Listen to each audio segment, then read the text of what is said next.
শেষ নবী মানে না, কুরআন মানে না, ইমানে মুফাসসাল মানে না, এরা তারা ইমানদার হতে পারে না। যারা নবীকে মানে না এরা কাফের, কাদিয়ানি, কাফের কাফের কাফের। কে বাঁচাও, ইমান বাঁচাও। টাকা পয়সা ঘর বাড়ি টাকার লোভে ইমান বিক্রি করিও না। কাদিয়ানিরা কাফের কাফের কাফের। আমার দেশে, আমার তিশারে, আমার ময়মনসিংহে হিন্দু আছে, বৌদ্ধ আছে, খ্রিস্টান আছে, তারা তাদের পরিচয় চলে, আমাদের কোনো সমস্যা নাই। তোমরাও তোমাদের উপাসনা নাই লেখে, তোমরা লিখে রাখো আমরা কাদিয়ানি, শেষ নবী মানি না, আমরা কাফের, এই পরিচয়ে থাকো। না হলে তোমরা তোমাদের বাজার ঘাট করে নাও, তোমরা তোমাদের আরেক দেশ করে নাও। মুসলমানের দেশে অন্তত কাফের পরিচয়ে কাদিয়ানির নাম দিয়ে তোমরা মানুষের ঈমান নষ্ট করতে পারো না। আওয়াজ দিতে হবে যুবক ভাইয়েরা। 92% মুসলমানের দেশে ইসকন নাম দিয়ে তোমরা ধর্মের কথা বলো না, আসলেও তোমরা দাঙ্গা লাগানোর চেষ্টা করো। তোমরা বাংলাদেশকে অস্থিতিশীল করার চেষ্টা করতেছো। তোমরা চাইতেছো দেশে যেন আর কোনো সময় শান্তি না আসে। আমরা বলবো অন্তর্বর্তীকালীন সরকারের কাছে, উপদেষ্টাদের কাছে বলবো, ইসকনের বিচার বাংলার জমিনে অনতিবিলম্বে আমরা দেখতে চাই। কারা কারা রাজি, দুটি হাত নারায়ে তাকবীর। আপনাদের কাছে একটা মিনিট সময় চাইতেছি, আল্লাহর রাস্তে আপনারা কষ্ট নেবেন না, আমাকে মাফ করে দিবেন। আমি আজকে 13 দিন যাবৎ একটা হোন্ডা অ্যাক্সিডেন্টে পড়ে গিয়ে আমি পায়ের গোসালের হাতটা ভেঙে গেছে। এই 13 দিন আমি বাসায় ছিলাম। আজকে আসলে মন থেকে আপনাদের কাছে আল্লাহর রাস্তে একটু দোয়া, একটু নেক নজর, একটু বরকতের আশা এই জায়গায় আসে। কারণ 8-10টি বছর ধরে প্রতি বছর আসি, এই জন্য আপনাদের কাছে আসলাম। কষ্ট করে আসছি, আমার নামতে উঠতে কষ্ট। আপনাদের কাছে প্রাণ ভরে দোয়া চাই, আপনাদের জন্য দোয়া করি। আল্লাহ আপনাদেরকে হিফাজত করেন, আমাকেও দ্রুত শিফায়ে কামেলা আজরা নসিব করেন, বলেন আমিন। আপনারা ভাইবেন না যে এই পা নিয়ে কেন আসলো। আমি বলছি সেক্রেটারি সাহেবকে, আমি না আসলে আপনার মাহফিল চলবে, এত বক্তা আছে, আর আমারও তো আপনারা এমনি মহব্বত করেন, কিন্তু একটু দোয়া চাওয়ার সুযোগ দিয়েন। এই জন্য আর সময় নষ্ট করতেছিলাম, মেহমানরা আছে। আমি একটা কথা বলি, খুসার সে বুরবা কাদরা পর্দা উঠা দো, लिल्लाह मुझे हुस्न खुदा दाद दिखा दो, लिल्लाह मुझे हुस्न खुदा दाद दिखा दो। ऐ बहर करम सदका हुसैन बिन अली का, प्यासा हो मुझे शरबत दीदर पिला दो, प्यासा हो मुझे शरबत दीदर पिला दो। मैं दूर हूँ मजबूर हूँ ऐ सैयद आलम, मैं दूर हूँ मजबूर हूँ ऐ सैयद आलम, मैं दूर हूँ मजबूर हूँ ऐ सैयद आलम। मैं सूरत यूसुफ को नहीं चाहने वाला, मैं क़ैस के मानंद नहीं आशिक़ लैला, मैं क़ैस के मानंद नहीं आशिक़ लैला। मैं आशिक़ मौला हूँ मेरा इश्क़ निराला, मैं आशिक़ मौला हूँ मेरा इश्क़ दीवाना। ए जुमला जहाँ जिसके तजल्ली से उजाला, ए जुमला जहाँ जिसके तजल्ली से उजाला। एक चश्मे ज़दन गाफिल अज़ा शाह नबाशी, एक चश्मे ज़दन गाफिल अज़ा शाह नबाशी, शायद कि निगाहे गुनदागाह नबाशी, शायद कि निगाहे गुनदागाह नबाशी। ईमान काके बोले এটা যদি কেউ না জানে তাহলে সে বুঝবে কি করে যে আমি মুসলমান। ঈমান কাকে বলে এটা যদি কেউ না জানে না বোঝে তাহলে সে বুঝবে কিভাবে আমি মুসলমান কিনা।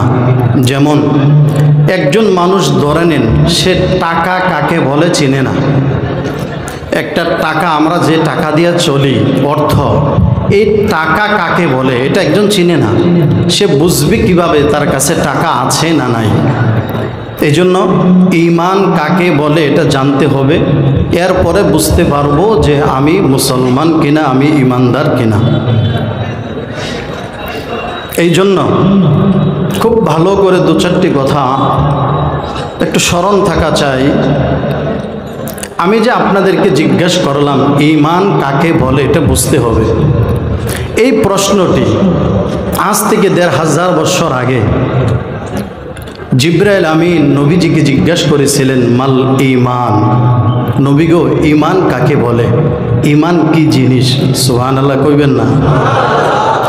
১৫০০ বছর আগে প্রয়োজন পড়েছিল, এই জন্য জিজ্ঞাসা করেছিল নবীজি ঈমান কি জিনিস, ঈমান কাকে বলে?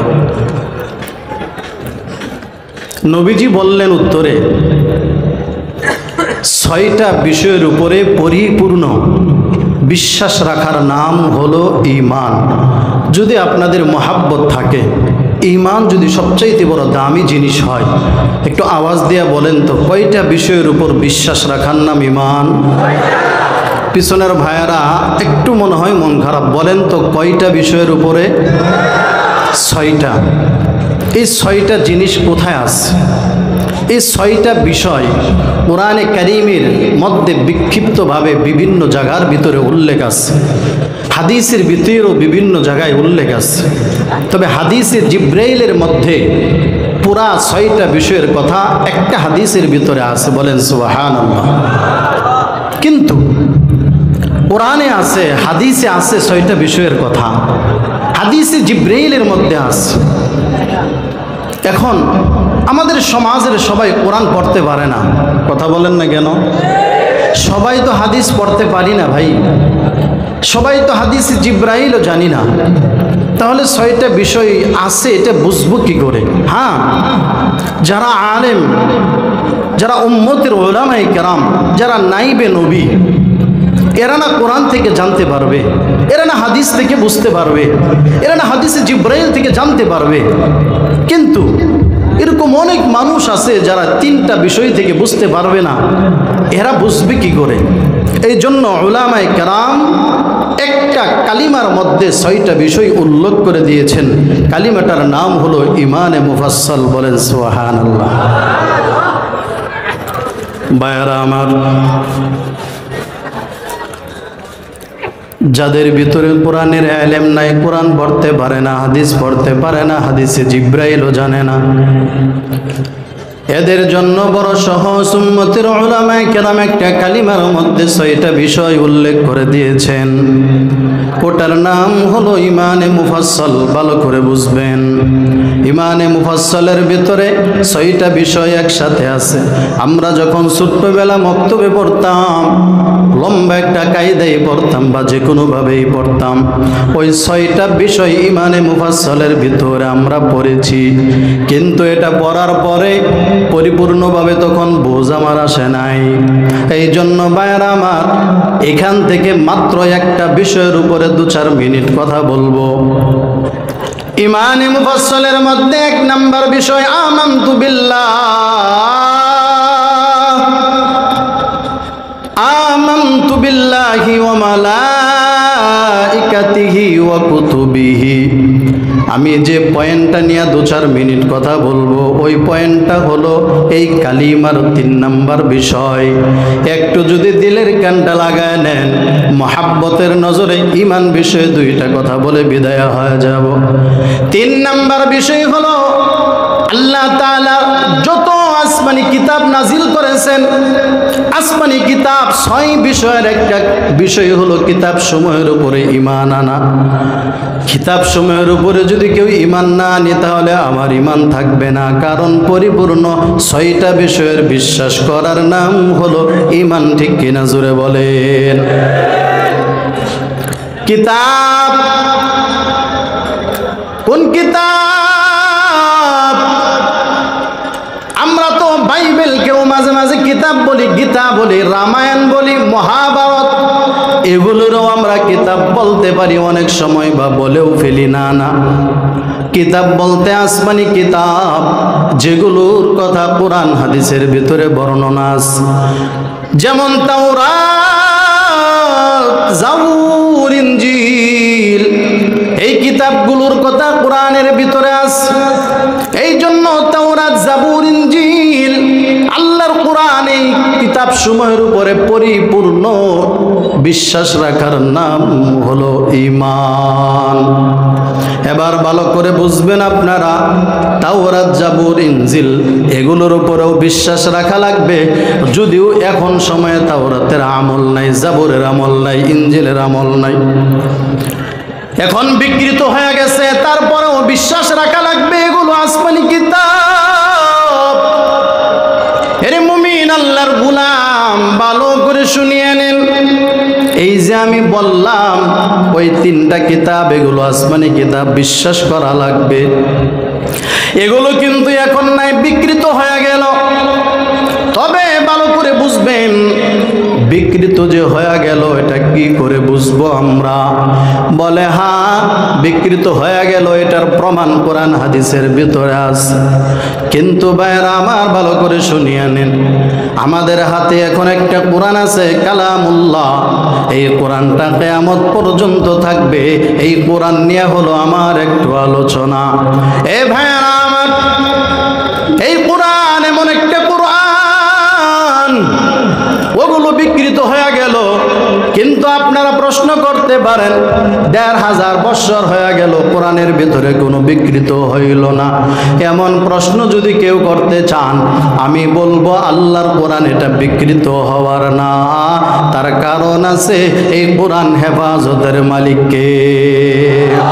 আল্লাহর নামের আওয়াজ হে বহিলরবাসী আসতে দিলেন কেন? হৃদয় থেকে মহাব্বতে প্রেম লাগাইয়া বলেন না, এই কোরআন হেফাজতের জিম্মাদারি আমার কে? আরো জোরে বলেন কে? আল্লাহ তাআলা কোরআনে ডিক্লেয়ার দিয়ে দিলেন, দুনিয়ার জমিনের এমন কোন বাহাদুর নাই আমার কোরআনের একটা জের পরিবর্তন করুক, একটা নুকতার বাহাদুরি করবে। আল্লাহ তাআলা নিজেই জানায়া দিলেন, ইন্না নাহনু নাযালনা যিকরা ওয়া ইন্না লাহু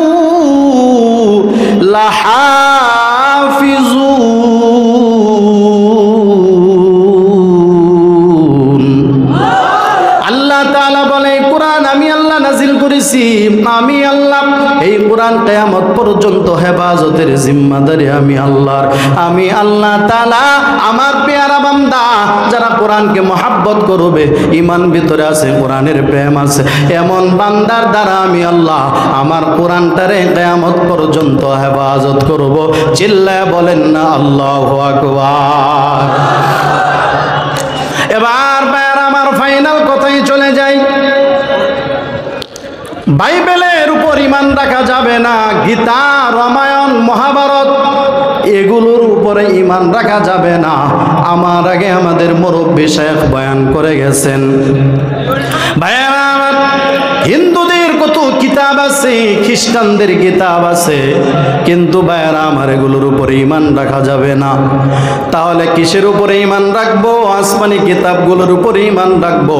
কিন্তু কোরআন এমন একটা কোরআন, কোরআনের দুইটা কথা আপনাদের মাঝে বলিয়া যায়। একমাত্র হেফাজতের জিম্মাদারি আমি আল্লাহর। আল্লাহ নিজে ডাক দিয়া বললেন, এই জন্য ভাইয়েরা আমার, কোরআনে চেষ্টা করলেও কেউ ভুল ধরতে পারবে না। এই কোরআন নাজিল হওয়ার পর থেকে এই পর্যন্ত কত বড় বড় বড় বড় মাথাওয়ালা বুদ্ধিজীবী এই কোরআনের ভুল ধরার জন্য লেগে গেল। আল্লাহ তাআলা বলেন, আমার কোরআনের ভুল ধরতে যারা লাগছে, আমি আল্লাহ তাদের জীবনের ভুল ধরাইয়া কালিমা পড়াইয়া মুসলমান বানায়া নিছি।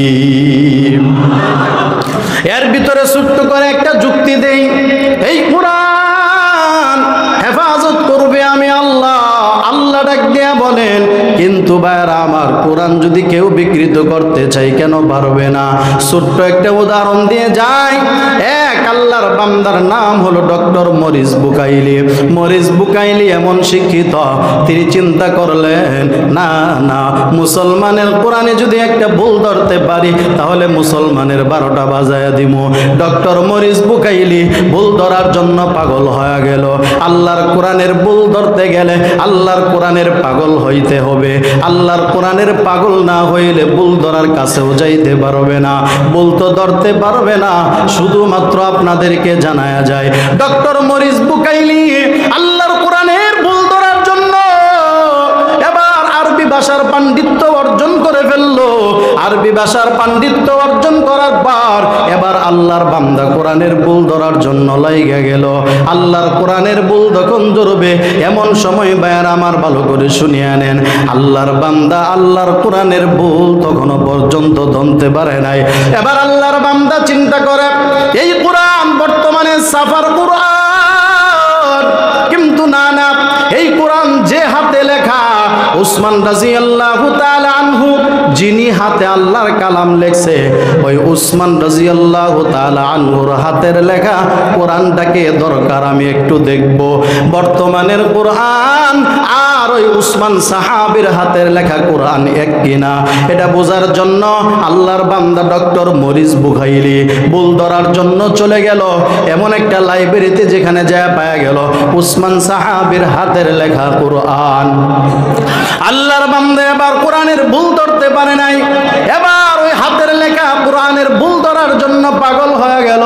ওই লাইব্রেরিতে যাওয়ার পর ওই কিতাবটাও কোরআনটাও দেখে দেখে দেখে দেখে, কিন্তু আল্লাহর কালাম এমন একটা কালাম, একটা নক্তার ভুলও আল্লাহর বান্দা ধরতে পারে নাই।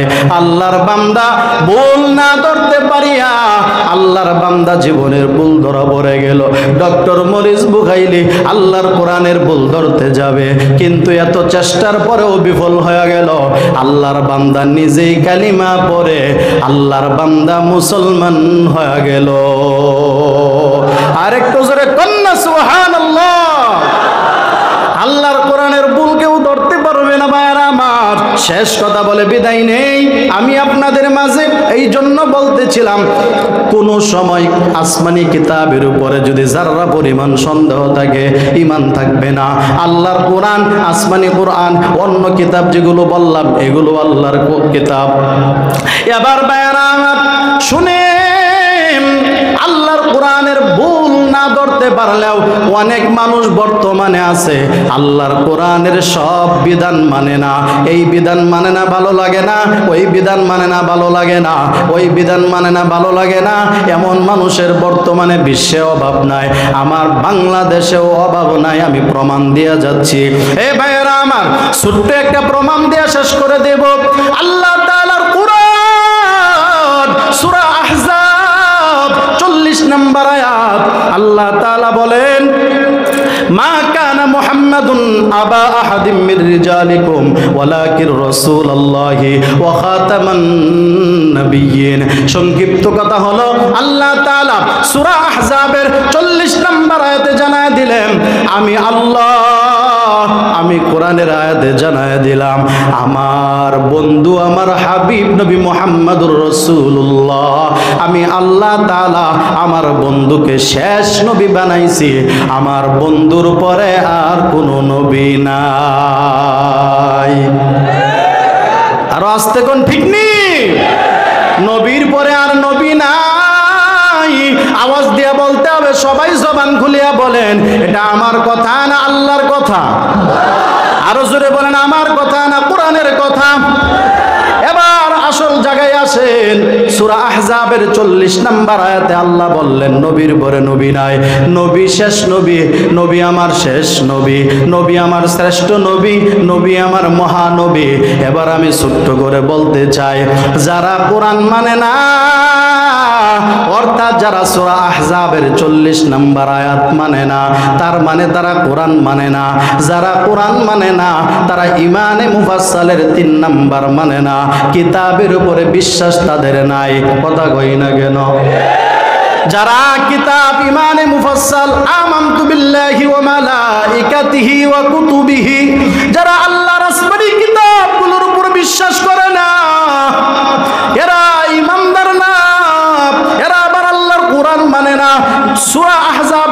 40 নম্বর আয়াত মানে না, মানে কোরআন মানে না, কোরআন মানে না মানে ইমানে মুফাসসালের 3 নম্বর মানে না। যারা ইমানে মুফাসসালের 3 নম্বর মানে না তারা ইমানদার না বেঈমান। আওয়াজ দিয়া বলে আইনে চিল্লা বলেন তারা ইমানদার না বেঈমান। তাহলে ভাইরা আমার এবার আপনারা আওয়াজ দিবেন, বয়ান এখন আপনারা করবেন, ওয়াজ এখন আপনারা করবেন, প্রশ্নের জবাব আপনারা দিবেন। আল্লাহর কোরআন মানে না, সূরা আহজাবের 40 নম্বর আয়াত, আমার মায়ার নবীরে শেষ নবী মানে না, ইমানে মুফাসসালের 3 নম্বর মানে না। এমন একটা সম্প্রদায় আমাদের বাংলাদেশে কেন, আমাদের ময়মনসিংহে কেন, আমাদের ত্রিশালে কেন, আমাদের চতুর্পার্শ্বে আছে না নাই? বুঝি নাই, চিল্লা বলেন আছে না নাই? যারা আমার নবীকে শেষ নবী মানে না, কুরআন মানে না, ইমানে মুফাসসাল মানে না, তারা ইমানদার হতে পারে না। যারা নবীকে মানে না এরা কাফের, কাদিয়ানি, কাফের কাফের কাফের।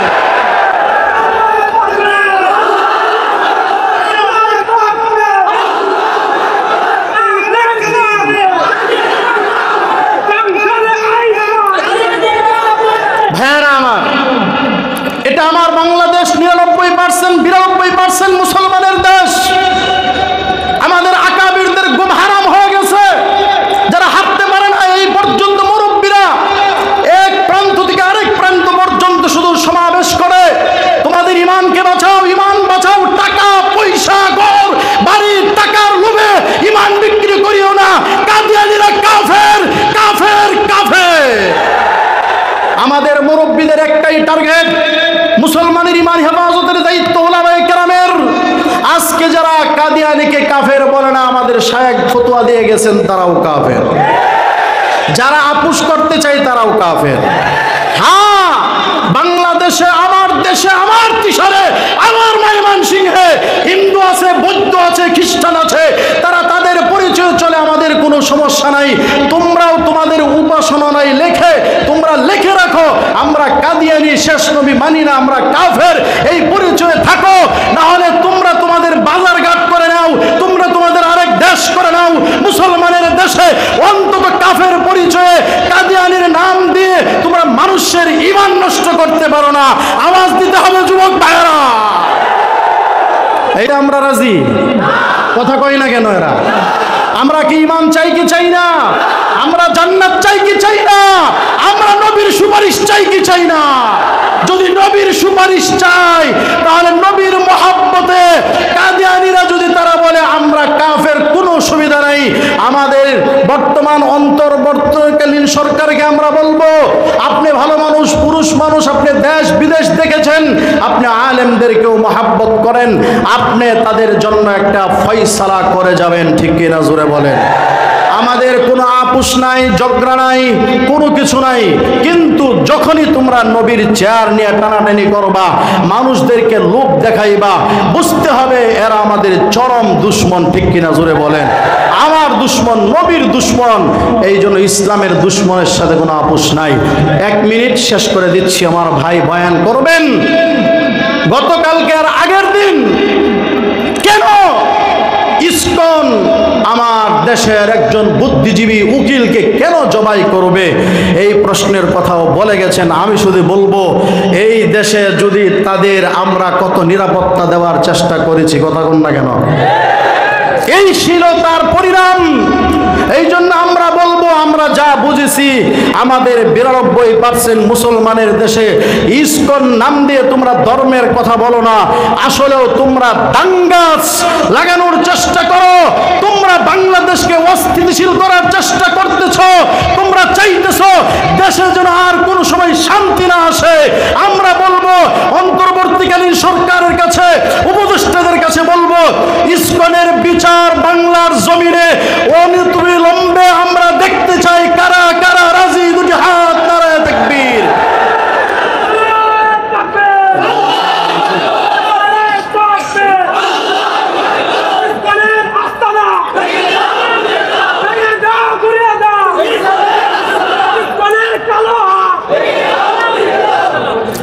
ভাঙবো কেন?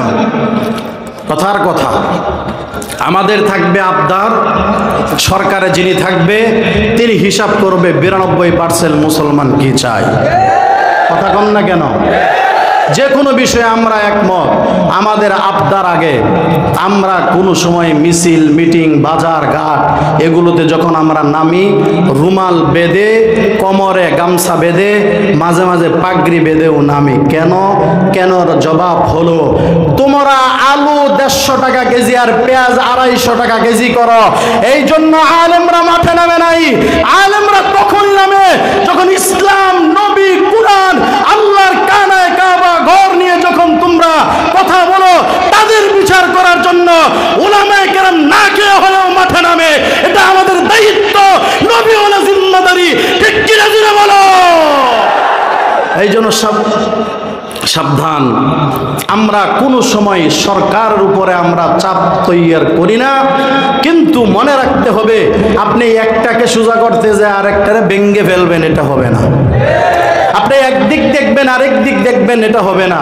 এই জন্য আপনাকে অবশ্যই মুসলমানদের ঈমান হেফাজতের জন্য যত আবদার আছে এগুলো আপনাকে অক্ষরে অক্ষরে দেখতে হবে। এটা আমাদের প্রাণের দাবি। আর না হয় যদি মুসলমান যদি সোজা আঙ্গুল কি করতে হবে? 92% মুসলমান যদি রাস্তায় নেমে যায়, তাহলে ইতিহাস কি হয়েছে? এর চাইতেও বড় কিছু অপেক্ষা করতেছে। ঠিক কিনা জোরে বলো? এই জন্য ভাইয়ারা আমার, আমি লম্বা করে ফেলছি, কষ্ট পাইছেন? শুধু এটাই বলার কথা ছিল, ইসকনের হাতে মুসলমান হত্যা হয় তো ভালো কোনো কারণ নেই। আর এদিক দিয়া তোমরা বারবার নবীকে নিয়ে আরেক দল কথা বলবা, মাঝে মাঝে আবার আরো কিছু করতে চাইবা। আমরাও খবর রাখি, কথা গন্না খা। আমরা ঘুমাইলেও রাত 12টার পরে ঘুমাই, আবার তাহাজ্জুদের সময় উলামায়ে কেরাম জেগে থাকে। মনে রাখবা, হয়তোবা দেখার শেষ হলে, দেয়ালে পিঠ থেকে গেলে, সামনে যখন পিছনে আর যাওয়ার জায়গা যখন পাবে না, তখন অবশ্যই সবাইকেই সামনে যাইতে হয়। তখন ইউসুফ আলাইহিস সালামের মতো আল্লাহর উপরে আস্থা রেখে টাস টাস করে যখন যাই, তখন টাস টাস করে সেই দরজাগুলো খুলে যায়। সেই আল্লাহ এখনো আছে না নাই? সেই আল্লাহর দ্বীন, আল্লাহর ইসলাম, আল্লাহর কোরআন সে এখনো আছে। আমরা আল্লাহর উপর তাওয়াক্কুল করে সামনে আগাইতে রাজি। ঠিক কিনা জোরে বলেন? হ্যাঁ জোরে বলেন। ঠিক কি ঠিক না ভাইরা আমার? কোনো দুশ্মনী নাই। তবে মনে রাখতে হবে, মুশরিক, ইহুদি এরা আমাদের, কোরআনে আল্লাহ বর্ণিত করেছে এরা আমাদের দুশ্মন। এদেরকে যতই তুমি খাতির জমাও, এরা চাইবে খাতির জমায়া ঘরে ঢুইকা ডাকাতি করতে। কি করবে ডাকাতি? মুসলমানের তো বেশি কিছু নাই, ইমান আছে, ইমান চুরি করতে চাইবে। কথা কন না কেন? আল্লাহ আমাদের সব ভাইকে আমাদের ইমান হেফাজত করার তৌফিক দান করেন, বলেন আমিন। ইমানে মুফাসসল বুঝার, কোরআন বুঝার, হাদিসে জিবরিল বুঝার তৌফিক দান করেন, বলেন আমিন। আমি আপনাদের কাছে একটা মিনিট সময় চাইতেছি। আল্লাহর রাস্তায় আপনারা কষ্ট নেবেন না, আমাকে মাফ করে দিবেন। আমি আজকে 13 দিন যাবৎ একটা হুন্ডা অ্যাক্সিডেন্টে পড়ে গিয়ে আমি পায়ের গোসালের হাড়টা ভেঙে গেছে। এই 13 দিন আমি বাসায় ছিলাম। আজকে আসলে মন থেকে আপনাদের কাছে আল্লাহর রাস্তায় একটু দোয়া, একটু নেক নজর, একটু বরকতের আশা এই জায়গায় আসে। কারণ 8-10টি বছর ধরে প্রতি বছর আসি, এই জন্য আপনাদের কাছে আসলাম। কষ্ট করে আসছি, আমার নামতে উঠতে কষ্ট। আপনাদের কাছে প্রাণ ভরে দোয়া চাই, আপনাদের জন্য দোয়া করি। আল্লাহ আপনাদেরকে হেফাজত করেন, আমাকেও দ্রুত শিফায়ে কামেলা আজরা নসিব করেন, বলেন আমিন। আপনারা ভাইবেন না যে এই পা নিয়ে কেন আসলো। আমি বলছি সেক্রেটারি সাহেবকে, আমি না আসলে আপনার মাহফিল চলবে, এত বক্তা আছে, আর আমার তো আপনারা এমনি মহব্বত করেন, কিন্তু একটু দোয়া চাওয়ার সুযোগ দিয়েন। এই জন্য আর সময় নষ্ট করতেছি না, মেহমানরা আছে। আমি একটা কথা বলি, আমাদের